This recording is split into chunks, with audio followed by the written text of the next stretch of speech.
어떤 사람이 길을 가다가 한 앉아있는 거린을 보았습니다. 시커먼 선글라스를 끼고 앞에 깡통 같은 게 놓여있고 구걸하는 맹인이었습니다. 마음이 감동이 되어서 그 사람에게 동전을 딸랑 그 깡통에 떨어뜨리고 지나갑니다. 그리고 그의 모습이 잠시 궁금했던지 조금 가다가 뒤돌아보니까 글쎄 그 맹인이 깡통을 딱 털어가지고 방금 떨어진 동전을 주워들더니 이게 얼마짜리인가 이렇게 확인을 하는 거예요. 100원짜리인지 500원짜리인지 10원짜리인지 이걸 확인하는 거예요. 좀 인사가 이상하잖아요. 그래서 다시 갔죠. 여보시오, 내가 보니 당신은 맹인이 아닌데 왜 여기 앉아 있어? 그러니까 이 사람 하는 말이 사실은 저는 장님이 아닙니다. 원래 이 자리에 있던 제 친구가 잠시 자리를 비운 사이에 제가 지금 대신 맡아서 앉아 있는 것 뿐입니다. 이렇게 이야기를 했습니다. 그래요? 그러면 그 친구 지금 어디 있습니까? 예, 요 앞에 잠시 영화관에 영화 보러 갔습니다.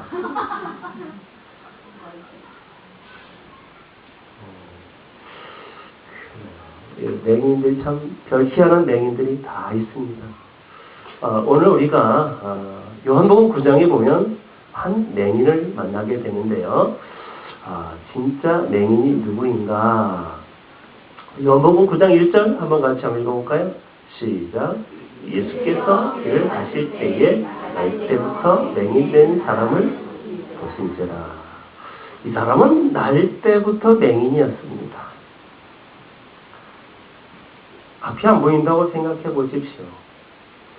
얼마나 답답하겠습니까?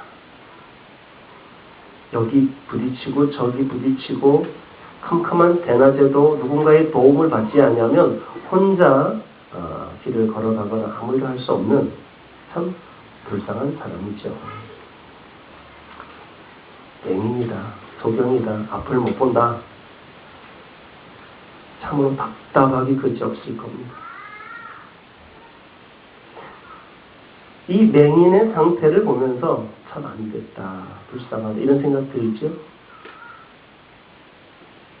사실은 진짜 맹인이 따로 있다는 것이죠. 눈을 뜨고 있으면서도 도대체 어디가 길인지, 뭐가 진리인지, 어떻게 살아야 하는지 갈 바를 알지 못하고 헤매는, 여기 부딪히고 저기 부딪히고 인생이 마치 맹인처럼 살아가는 수많은 사람들을 우리가 보게 됩니다. 영적인 소경이 정말 많죠. 눈을 가지고도 정말 보아야 할 것을 보지 못하는 사람들이 어디 한둘이겠어요? 눈뜬 장님 이런 이야기 들어보셨죠? 세상에는 이런 눈뜬 맹인들이 많습니다. 예수님께서 이 땅에 오신 목적이 무엇일까요? 무먼자들을 다시 보게 하게 하시러 오셨습니다. 물론 육체의 눈을 뜨게 하시는 것을 말할 수도 있겠지만 더 근본적으로 그의 영적인 눈을, 우리의 영혼의 눈을 뜨게 하시기 위해 주님이 오신 줄 믿습니다. 오늘 본문 대화를 쭉 읽어보면 바리새인들과의 대화 중에 39절에 보면 내가 온 것은 보지 못하는 자들을 보게 하기 위해 왔다. 그렇게 말씀하고 있어요. 그랬더니 바리새인들이 우리는 본다, 나랑 상관없다 라고 이야기하죠. 그때 예수님, 너희가 본다고 말하는 너희들이 오히려 더 맹인이다. 차라리 보지 못한다면, 차라리 보지 못했더라면 오히려 더 가망이 있고 가능성이 있을 텐데 오히려 나는 괜찮다, 나는 본다라고 착각하기 때문에 더 고질적인 문제가 있는 거죠. 내 자신의 영적인 상태를 알면 가능성이 있는데 그나마도 그것도 모르기 때문에 구제 부르는 거예요. 복음 3장 3절에 보면 사람이 거듭나지 아니하면 하나님의 나라를 볼 수가 없어요. 하나님의 나라가 보이지가 않습니다. 맹인이에요. 거듭나지 않기 때문에 그런 거죠. 9장 1절에 있는 말씀, 이 말씀이 오늘 여기 있는 이 맹인 한 사람뿐만이 아니라 오늘 이 시대를 살아가는 모든 인류를 향해서 주님이 오늘 그 맹인의 눈을 뜨게 하시는 그 역사적인 현장, 오늘 이 아침에 주님, 내 영적인 어두워진 눈을 뜨게 하옵소서. 내 눈을 보게 하옵소서. 정말 봐야 할 것을 보는 변화된 사람이 되게 하옵소서. 소망하는 마음으로 이 아침에 주님 앞에 있기를 원합니다. 주님이 나를 찾아오신 이유가 있습니다. 오늘 1절 말씀을 보면 길을 가실 때에 날 때부터 맹인된 사람을 누가 보았습니까? 예수님이 보셨대요. 맹인이 예수님을 보면서 예수님, 내 눈 좀 떠주세요. 뜨게 해주세요. 이렇게 요구할 수가 없어요. 그렇죠? 그는 저분이 예수님인지도 몰랐어요. 근데 예수님의 눈에 그 맹인 한 사람이 들어왔던 것입니다. 이것이 오늘 이 맹인이 눈을 뜬 사건의 출발이었다는 거. 그거 놓치지 말아야 할 관점이라는 거죠. 예수님이 먼저 발견하고 예수님이 찾아가서 그 사람의 눈을 뜨게 해준 거예요. 이게 바로 복음이라는 거예요. 복음의 성격이 무엇이냐? 내가 주님께 뭔가 요구하거나 주님을 향해서 뭔가 내가 막 나아가지 못했음에도 불구하고 하나님이 먼저 내게 오셔서 내 눈을 뜨게 해주시고 나를 변화시켜주시고 주님의 그 은혜가 이게 바로 복음인 것이죠. 쉽게 얘기해서 내가 예수님을 찾아간 것이 아니라 예수님이 나를 먼저 만나주셨다는 사실입니다. 이 은혜가 얼마나 감사하고 감격적인 은혜입니까?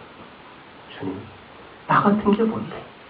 정말 한 치 앞도 구분할 수 없는 불쌍한, 정말 이 세상에서 가장 어리석은 갓난아기만도 못한 나를 주님이 만나주시고 찾아오셔서 내 눈을 뜨게 해주신다는 사실, 가장 큰 나에게 베풀어진 구원의 은혜인 줄로 믿습니다. 소망 없는 인생이 예수님을 만나서 새 삶을 살아가는 것, 이것이 바로 맹인이 눈을 뜨는 복음의 역사, 복음의 현장인 줄로 믿습니다. 복음적인 그 삶의 현장은 바로 내가 예수님 만나서 드디어 사람답게 살게 되었다는 사실, 이것이 우리의 간증이요, 이것이 우리의 삶의 고백인 줄로 믿습니다. 그래서 나를 찾아오신 예수님, 이분이 오늘 이 시간에 이 자리에 계시고 이곳에서 오늘 나를 만나주실 줄로 믿습니다. 소망하는 마음으로 마음의 문을 열고 주님께, 주님의 음성에 귀를 기울이시기를 바랍니다. 할렐루야. 믿음으로 반응합시다. 입술로도 반응합시다. 아멘이라고 반응합시다.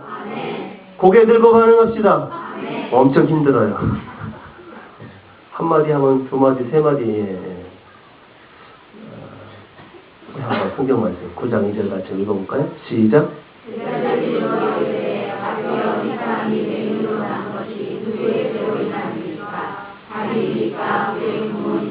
자, 보십시오. 예수님이 만난 이 소경에 대해서 제자들이 지금 누구 때문에 이 사람이 소경이 됐습니까? 이렇게 묻고 있어요. 누구 때문에? 보세요. 예수님은 그 소경된 그 자체, 그 사람의 모습, 그 사람의 상태, 그 사람의 그 불쌍한 현실을 지금 보고 계신데 제자들은 지금 뭘 얘기하고 있어요? 아, 저 사람 참 불쌍하다. 어떻게 하면 저 사람을 도와줄까? 이런 생각이 아니에요. 예수님, 누구 때문에 저렇게 됐어요? 우리는 뭔가 문제가 생기면 책임을 묻는 습관이 있습니다. 그리고 그 책임을 누군가에게 돌리려고 하는 그런 잘못된 삶을 살고 있어요. 누구 때문에 이렇게 된 거냐? 제자들의 모습이 지금 그런 모습이에요. 지금 이 사람의 이 영적인 불쌍한 상태에 대해서 별 관심이 없고 누구 때문에 이게 더 우선이고 더 궁금한 거예요.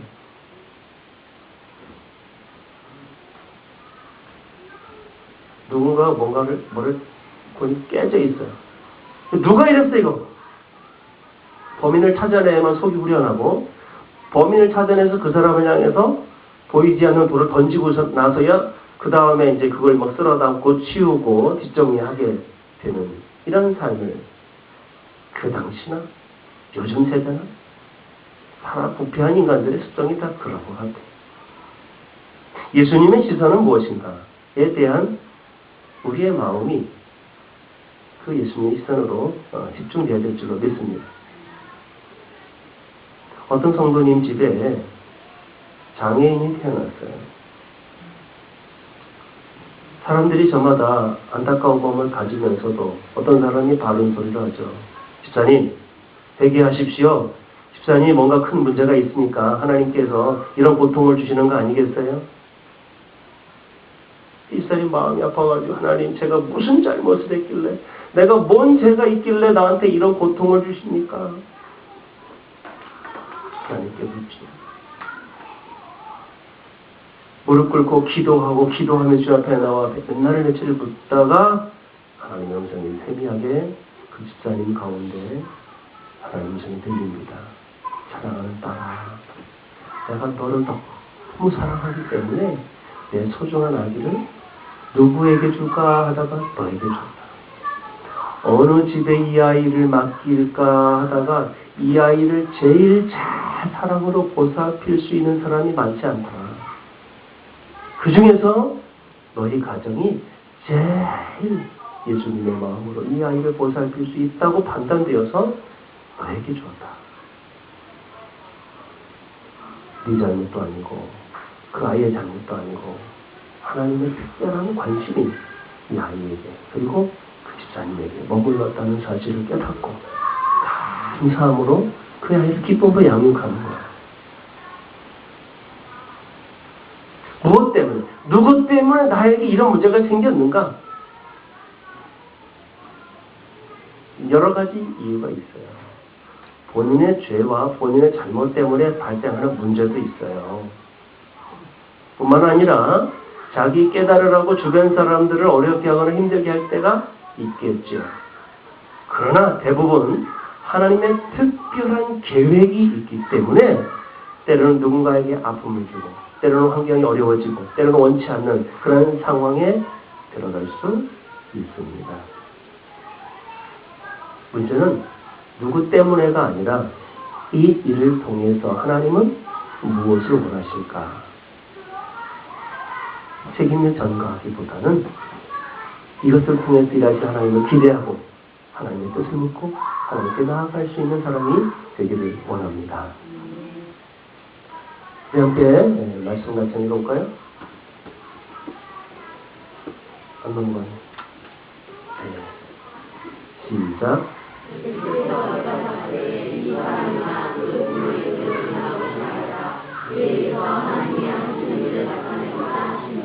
그래요.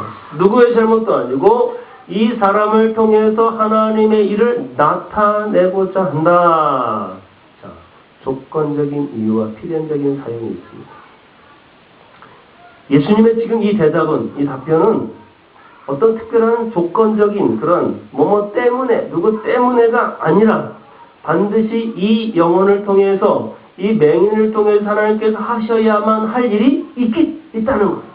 그 필연적 사연이 있기 때문에 그래서 맹인이 된 거예요. 어떤 조건, 뭐뭐 때문에, 어떤 여건, 그것 때문에 사랑하고 그것 때문에 잘해주고 그것 때문에 내가 반응하고 이것은 복음적인 접근이 아닌 거예요. 성경적인 그리스도인의 복음적인 접근 방법은 무엇이냐면 어떤 그런 상황이나 조건과 상관없이 하나님의 특별한 그런 개입이 필연적 사연이 있기 때문에 그 사연에 따라 다시 말해서 주님의 계획과 섭리가 있음으로 인하여서 내가 거기에 순응하며 받아들이는 거예요. 복음은 아무 이유나 조건 없이 그냥 다가오는 거예요. 왜 예수님이 나를 만나주셨어요? 특별한 이유가 없어요. 조건? 내가 다른 사람과 비교해서 예수님을 만나야 할 만한 특별한 조건이 뭐가 있어요? 아무것도 없어요. 그럼에도 불구하고 주님이 내게 오셔서 나를 만나주시고 구원하여 주시는 이것이 복음. 왜 사랑합니까? 이유가 없죠. 그냥. 이 복음적인 거예요. 그죠? 그냥. 이뻐서 그 사람이 나에게 잘해주니까 사랑받을 짓을 하니까 우리는 가끔씩 자기 자녀들일지라도 그런 이야기를 하죠. 이뻐할 만한 짓을 해야 이뻐하지. 이런 이야기를 할 때가 가끔 있겠죠? 하지만 예수님은 그렇게 말씀한 적이 한 번도 없어요. 이뻐할 만한 짓을 하든 안 하든 내가 너를 이뻐하겠다. 이게 복음적인 접근. 이게 성경적인 접근. 이것이 주님의 우리를 대하는 관계의 방식입니다. 내가 예수님을 믿고 예수님을 닮아가는 사람, 내 안에 예수님이 계시단 말이죠. 우리 안에 예수님의 인격이 있죠? 예수님께서 내게 말씀하시고 그 말씀을 나는 대언하고 예수님의 생각이 내 안에서 나로 하여금 내 생각을 사로잡아 예수님의 가르침, 방식, 그 복음 앞에 복종시켜서 내 삶을 이끌어 가시는 성령의 인도하심이 있다면 예수님처럼 말하고 예수님처럼 생각하고 예수님처럼 대하는 것이 그리스도인의 삶인 줄로 믿습니다. 그렇다면 우리도 마찬가지. 비록 아무 조건 없이 심지어는 이뻐할 만한 짓이 없어도 이 안에서 예수님의 방식으로 그러한 관계, 그러한 삶 속에서 하나님의 나라를 만들어갈 수 있는 예수 그리스도의 제자가 되기를 바랍니다. 우리가 늘 쓰는 얘기가 있잖아요. 때문에가 아니라 그럼에도 불구하고 그를 사랑하고 누구 때문에가 아니라 그럼에도 불구하고 우리가 먼저 나아가는 복음적인 삶의 방식이 오늘 본문 가운데서도 우리는 알 수가 있는 것입니다. 오늘 말씀에 주님이 나를 향하신 하나님의 뜻을 알기를 원하시는 것입니다.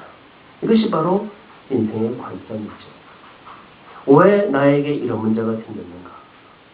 왜 나에게 이러한 일이 일어났는가에 대한 그 질문은 다시 말해서 이것을 통해서 하나님은 나에게 무엇을 말씀하고자 하는가에 대한 인생의 관점. 이 사람이 지혜로운 사람입니다. 이런 질문을 우리는 끊임없이 하면서 살게 되죠. 그렇지 않습니까? 우리 형구가 고개를 끄덕끄덕 하는 거 보니까 뭔가 좀 아는 것 같아요. 그렇죠? 왜 내 차가 앞에 박살이 났느냐? 누구 때문에 그러느냐? 내가 주차를 잘못했느냐? 저 사람이 나를 미워했느냐? 이런 문제가 아닌 거예요. 누가 이걸 했느냐를 밝히려고 애쓰는 것보다 더 중요한 것은 이 사건을 통해서 하나님 나에게 무엇을 말씀하시려고 하는가? 이거예요. 그의 잘못도 아니고 그 부모의 죄도 아니고 그를 통해서 하나님이 뭔가 하시는 일을 하려고 한다. 이것이 오늘 3절 말씀의 핵심인 거예요. 그에게서 하나님의 하시는 일을 나타내고자 한다. 이 사건을 통해서 하나님이 뭔가 말씀하시고자 한다. 이 음성이 오늘 이 아침에 우리에게 들려질 수 있기를 바랍니다. 내 주변, 내 상황 속에서 일어나는 모든 일들 가운데 주님은 끊임없이 말씀하시고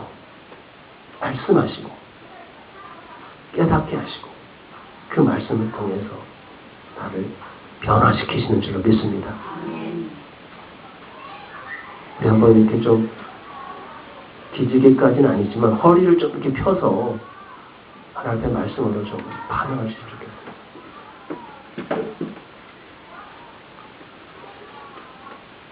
인생 가운데 하나님의 뜻, 하나님의 계획을 안다는 것 중요한 일입니다.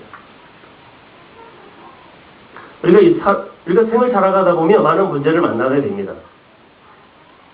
어떤 문제를 만났을 때에 거기에 대처하는 방식들이 사람들마다 다릅니다. 어떤 사람들은 굉장히 낙관적으로 보죠. 괜찮아. 그럴 수도 있지 뭐. 좋아질 거야. 이렇게 보는 사람, 굉장히 낙관적인 인생관을 가진 거죠. 반면에 비관적인 인생을 사는 사람도 있어요. 아, 이거 다 큰일 났다, 이거. 아, 이거 막혔다. 아, 이거 어떡해. 아, 이거 어떡해, 큰일 났다. 아, 완전히 망쳤네. 비관적인 태도를 가지는 사람도 있습니다. 너무나 낙관적인 태도를 가지는 사람들에게도 문제가 있습니다. 예를 들어 지금 굉장히 심각한 상황인데 너무 낙관적으로 그냥 태연하게 안일하게 괜찮아. 에이 뭐 그럴 거야. 에이 좋아질 거야 라고 하면서 문제가 점점점 심각해지고 커지는데도 불구하고 전혀 그 문제의 핵심에 대해서 파악하지 못하고 한 발짝도 움직이지 못하는, 그로 인해서 완전히 일을 망쳐버리는 사람들도 있다는 거예요. 반면에 너무 비관적이기 때문에 실망하고 좌절하고 자포자기해서 더 이상 그 문제에 대해서 접근하려고 조차 하지 않고 해결할 의지조차 잃어버린 그런 비관론자도 문제가 있겠죠. 우리는 어떤 문제를 만날 때에 그 문제를 비관적으로 봐야 되느냐 낙관적으로 봐야 되느냐 뭐 이런 문제, 이런 접근 가지고는 이거는 성경적인 복음적인 접근이 아니라는 거예요. 그럼 뭐냐? 이 문제를 통해서 하나님은 나에게 뭘 말씀하실까에 대한 그 하나님의 뜻, 하나님의 계획, 하나님의 마음을 읽을 줄 아는 사람은 비관이나 낙관이나 이런 것과 상관없이 그 문제를 통해서 역사하실 하나님을 바라보면서 하나님 의지함으로 이겨나가게 될 줄로 믿습니다. 이것이 바로 성경적인 복음적 인생관입니다.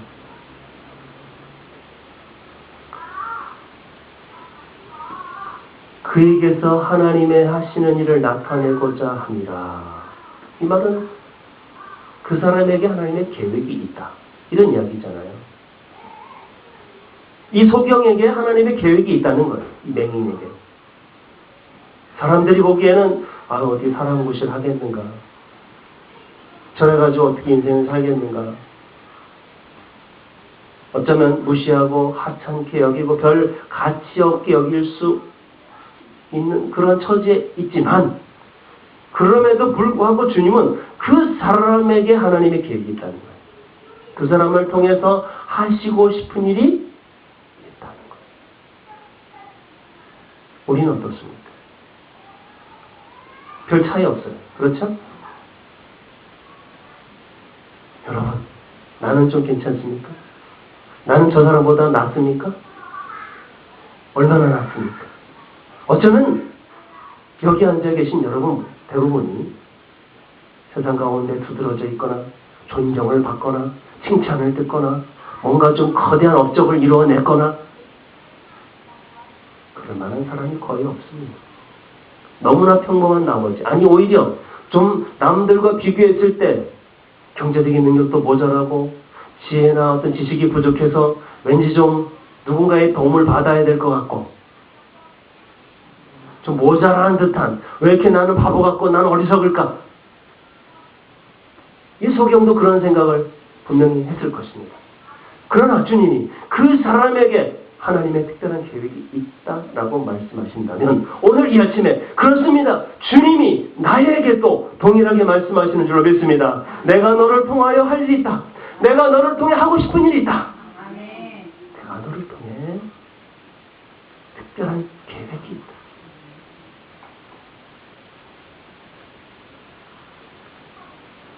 그 하나님의 뜻, 그 하나님의 계획을 이루어드리는 삶을 사는 것, 이것이 우리의 기쁨이고 우리 인생의 소망인 줄로 믿습니다.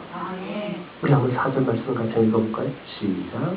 내가 네 말씀에 나를 부르신 일이 이르기 바라라. 하나님의 우리 그대나 우리할 수 없느니라. 아멘. 우리 이쪽 줄에 앉아계신 청년들만 큰 소리로 시작. 때가 아직 낮음에 아멘. 할렐루야.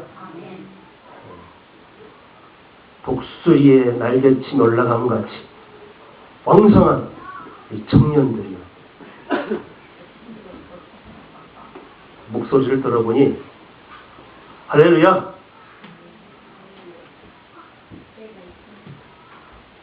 아이 컨택을 한순간도 놓치면 안 돼요. 아이 컨택. 사탄은 집중력을 뺏어가려고 얼마나 방해물을 많이 놓는지 몰라요. 그렇죠?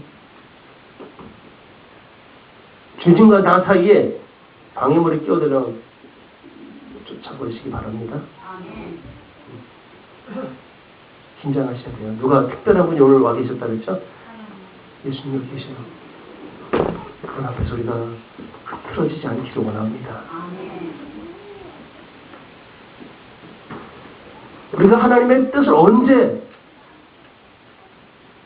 자, 잠깐 여기 보세요. 내가 하나님의 사명을 언제 이루어드릴까? 언제? 하나님의 사명을 언제 이루어드릴까? 자, 보세요. 주님 말씀하시는 것입니다. 지금 낮이니까 우리가 하나님의 일을 할 수 있지 않냐? 밤이 되면 그때는 아무 일도 못하네. 나를 향하신 하나님의 계획이 있다는 걸 알았어요. 그리고 그 일을 이루고 싶어요. 언제? 낮에. 시간이 있을 때. 기회가 있을 때. 해가 지기 전에. 어둠이 오기 전에. 기회 지나가기 전에. 밤에는 아무 일도 못하는 것처럼 여러분 인생에도 무한정 오늘처럼 무한정 나에게 시간이 주어지는 게 아니라는 거예요. 내일 하지 뭐, 모레 하지 뭐, 10년 뒤에 하지 뭐, 좀 준비되면 하지 뭐, 이럴 수 없다는 거예요. 세월을 아끼라. 주님 말씀하십니다. 때가 악하다고 말씀합니다. 때가 악하다는 것은 내 마음대로 이렇게 내가 하고 싶은 대로 흥청망청 할 수 있는 그런 때가 아니라는 거예요. 쫓기고 있다는 거예요. 나를 어떻게든지 뺏어가려고 하는 내 인생 가운데 나를 악하게 막 몰아가려고 하는 그 때가, 이 시대가 그런 때이기 때문에 정신을 차리고 근신하여 깨어서 세월을 아끼는 삶을 살아야 하나님의 뜻을, 나를 향하신 나를 통해서 이루고자 하시는 하나님의 계획을 이룰 수 있다. 라고 주님 말씀하시는 것입니다. 그리고 주님의 나를 그 일을 이룰 수 있도록 제 용기 주시고 힘 주시고 만져주실 줄로 믿습니다. 예수님이 이 소경, 이 맹인을 어떻게 고치십니까? 우리 9장 6절을 다 같이 한번, 특별히 이쪽에 계신 우리 훌륭하신 청년들을 큰 소리로 다 같이 시작!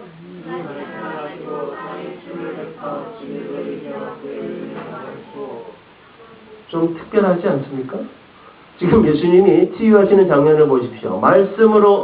예수님이 말씀으로 그냥 한마디로 그래 눈 떠져라 이러면 고치실 수 있잖아요. 그렇죠? 나사로를 향해서 나사로야 걸어 나오라 했을 때 죽은 지 벌써 3일 된 시체가, 썩은 냄새나는 시체가 걸어 나왔단 말이에요. 주님 말씀으로 이 세상을 만드셨어요. 그 주님이 오늘은 땅에다 침을 뱉어서 흘리겨서 눈에 바르고 가서 시로암에 가서 씻으라. 굉장히 이상한 처방을 내리신단 말이에요. 이해가 됩니까? 왜 이랬을까요? 왜? 뭔가 시각적인 게 필요한 거예요? 뭔가 이렇게 그래야만 이게 뭔가 이 효과가 있구나. 의사들이요. 어떤 사람 상담하다가 이 사람은 이 특효약이 있구나 하고 처방해준 약이 하나 있는데 그게 뭐냐면 비타민이에요. 비타민을 처방해주고 이거 먹으면 가슴 통증, 속쓰림 한 번에 다 없어집니다. 가서 먹으면 다 낫는 거예요. 그 사람의 병명은 뭐냐면 그냥 아무 이유 없이 신경을 많이 쓰는 거예요. 그냥 안정 취하고 자면 되는 거예요. 가서 그냥 푹 쉬고 주무세요 하면 되거든요. 근데 비타민 하나 주는 거예요. 왜? 이게 특별한 약이 뭐가 있는 것처럼 이걸 먹어요. 내가 오늘 약을 먹었지? 난 이제 나을 거예요. 지금 그런 처방으로 하시는 게 아니에요. 여러분 성경에 있다가 마치 그런 식으로 읽으면 뭔가 오해하는 거예요. 하나님은 아무 이유 없이 그냥 속이려고 그렇게 뭔가 처방하시지 않습니다. 때로는 이 방식이 이해가 안 될 수 있어요. 때로는 이게 뭘 의미하는지도 모를 수 있어요. 하지만 예수님이 뭔가 특별한 사연을 만들어 가실 때 이해되지 않는 게 더 많은 거예요.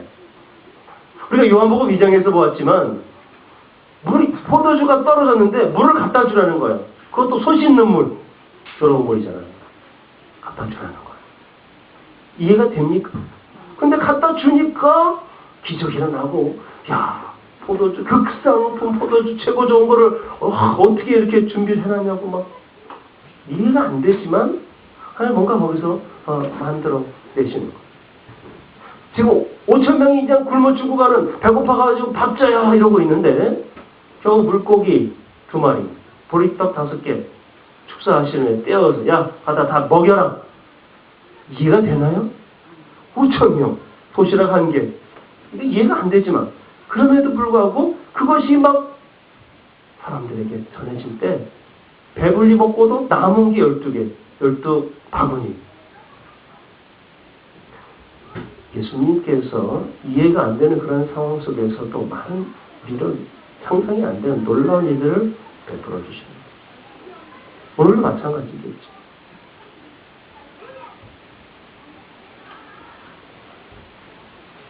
저는 이 장면을 묵상하다가 왜 진흙에 침을 발라서 이렇게 했을까 이렇게 생각을 해보다가 문득 떠오른 장면이 하나 있었습니다. 그 장면은 바로 창세기 1장, 창세기 2장. 거기 보면 분명히 사람을 만드시는 장면이 좀 독특했어요. 그렇죠? 다른 건 그냥 말씀으로 이렇게 다 했지만 이 사람을 만들 때는요 진흙을 이겼어요. 그래가지고 이렇게 쪼물락쪼물락 거렸겠죠. 거기다가 눈, 코 쭉쭉쭉 해가지고 팔도 만들고 맞죠? 분명히 그랬을 거예요. 맞죠? 안 그랬을까요? 청년들 여기 반응이 좀 약해요. 분명히 예수님이 진흙 가지고 이렇게 쪼물락쪼물락 하지 않았겠어요? 이렇게 동글동글해가지고 이렇게 해가지고 막 눈 딱 찍고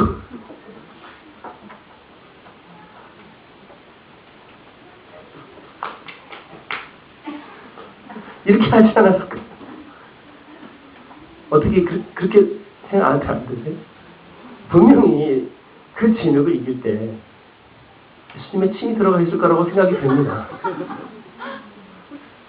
뭐 이게 성경적인 해석인지 어떤지 잘 모르겠지만 제가 이 본문에 있다가 창세기 1장에 떠오른 것은 바로 그거예요. 구체적인 사실은 제가 뭐 증명할 수는 없지만 분명한 사실은 진흙을 이겨서 사람을 만드신 하나님의 주인 되신 창조주 하나님이라면 이 사람의 어두운 이 소경된 날 때부터 맹인 불가능한 이 상황이라도 창조주 하나님이라면 되게 하실 수 있어요, 없어요? 있다는 거. 진흙을 이겨 힘을 바를 때 이미 그분은 창세기 1장에 태초에 천지를 만드시며 특별히 사람을 만드신 그분이 바로 예수님이라는 것을 가시적으로 보여주신 게 아닌가. 그렇죠? 창조주예요. 주님이 하실 수 있어요. 그가 알든지 모르든지 깨닫든지 말든지 주님은 지금 창조에 장구하고 계신 거예요. 새 창조. 새롭게 만들고 계신 거예요. 사람들은 더럽게 모처래 그럴 수도 있죠. 하지만 주님 지금 천지를 만드시고 사람을 만드셨던 그 첫 번째 작업을 지금 하고 계시는지도 몰라요. 분명한 사실은 창세기 1장에 역사하셨던 그 하나님이 지금 요한복음 9장에서도 이 사람을 온전케 하시며 새롭게 창조하시는 하나님이신 줄로 믿습니다. 중요한 것은 뭐냐? 예수님의 만지심이에요. 예수님의 터치. 지금 예수님이 이겨서 그 사람의 눈에 터치하셨어요. 주님이 나를 만지실 때 주님의 손이 나의 몸에, 내 영혼에, 내 삶에 터치하실 때 변화가 일어납니다. 역사가 일어납니다. 문제는 무엇입니까? 주님이 나를 치유하실 때 그 현장에 내가 있다. 주님 나를 만져주십시오. 주님의 손이 내 심장에 닿는 순간 내 안에 변화가 일어날 줄로 믿습니다. 아멘. 따라합시다. 순종이 기적을 낳는다. 오늘 본문을 보면 그렇게 발라놓고 주님이 뭐라고 말씀하시냐면 실로암에 가서 씻고 와라.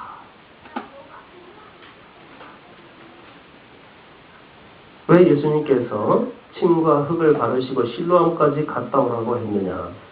실로암은 예루살렘 여기 지금 있는 곳에서부터 한 2km 정도 떨어져 있는 거리니까 굉장히 소경으로서는 가기에 먼 거리예요. 그렇죠? 걸어갔다 와야 되는데 이 수고를 왜 해야 되느냐? 번거롭게.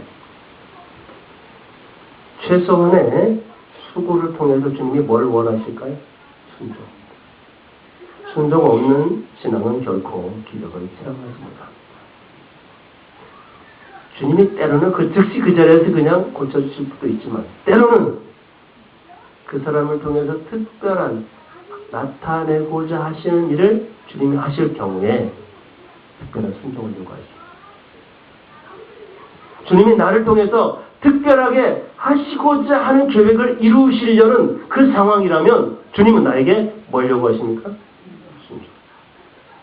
제자들을 부르실 때 다 순종의 훈련, 그 과정을 거치면서 제자로 만드셨어요. 세상을 변화시키시고 나를 통해서 큰 일을 하기 원하시는 그 상황에서 주님은 한순간에 그냥 말씀으로 이렇게 하지 않으시고 순종의 테스트를 하십니다. 갔다 오는 사이에 그가 하나님의 특별한 섭리가 있었구나. 지금 실로암이라는 이 연못, 이게 실로암은 아니지만 실로암은 아주 이렇게 별로 깨끗하지도 않은 그런 물이죠. 우리 실로암이 무엇인가 참 읽어보겠습니다. 다 같이 시작.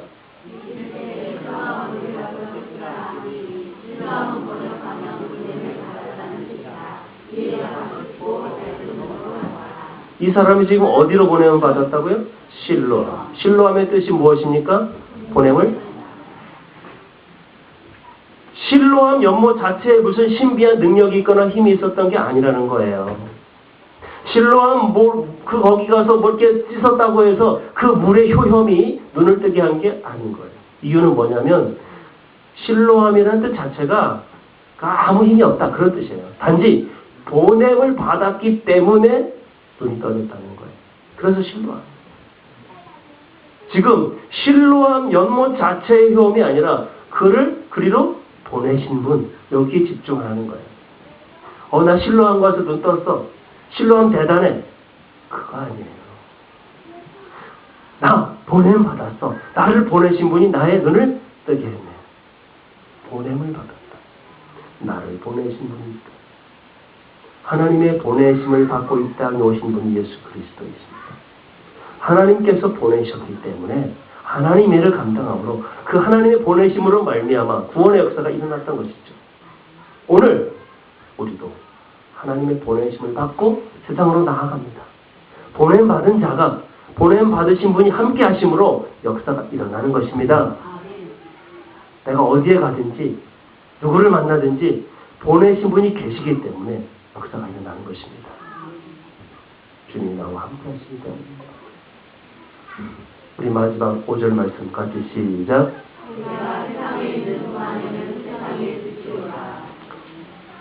주님이 함께 하시는 그 순간은 빛입니다. 세상에 비추어야 할 빛, 이제 내 안에 계십니다. 나를 통해서 주님이 그 일을 하기를 원하십니다. 실로암의 이 은혜가 오늘 내게 임한다면 오늘 내가 이 빛의 역할을 감당해야 되는 것입니다. 특별히 빛이 있으면 세상에 환해지는 거죠. 내 안에 누가 계셔요? 예수 그리스도 생명의 빛으로 오신 그분이 계시다면 나는 밝아지게 됩니다. 내 인생 밝아지게 됩니다. 내 영혼의 햇빛빛이니 주 영광이 찬란해. 할렐루야. 내 영혼이 얼마나 주님의 빛으로 말미암아 새로워졌습니까? 어둠에 다니지 아니하고 어둠의 일을 좇지 아니하고 빛의 자녀로서 의의 열매를 맺어가면서 빛된 사역을 감당할 수 있는 하나님의 자녀가 되기를 원하는 것입니다. 실로암의 은혜는 그저 내가 고침받았고 내가 좀 변화되었고 내가 좀 좋아졌고 나의 상태가 호전되었고 여기에서 머무는 것이 아니라 이제는 세상을 비추는 빛으로서 우리의 사명을 감당하여 주신 은혜인 줄로 믿습니다. 내 시각과 내 생각과 마음이 주님을 만남으로 이 세상을 환하게 바꾸어 변화시키는 빛의 자녀로서 의의 자녀로서 이번 한 주간도 자기의 사명을 감당할 수 있는 우리 행복한 가족들이 되시기를 주님의 이름으로 축원합니다. 우리 함께 기도합시다. 오늘도 우리 주님의 말씀을 붙잡고 내가 빛된 삶을 살겠습니다. 생명의 말씀 안에서 하나님의 뜻을 행하는 거룩한 하나님 백성이 되겠습니다. 우리 결단하면서 함께 합심하여 기도합니다. 전도신 하나님, 생명의 빛으로 오신 주님께서 나를 통해 주시리라 믿습니다. 어두운 세상을 밝히는 빛이 되어서 주님의 복음을 증거하고 사람을 살리고 영혼을 살리고 환경을 살리고 빛을 보여주시는 우리 삶을 되게 나를 찾아주신 예수, 빛 되신 주님, 주님의 시선을 sam을 바라보며 부모 때문에 조건이 아니라 하나님 개연적 자연으로 주님의 뜻을 이루기 위해 우리가 살아갈 수 있는 우리의 삶이 되게 하여 주시옵소서.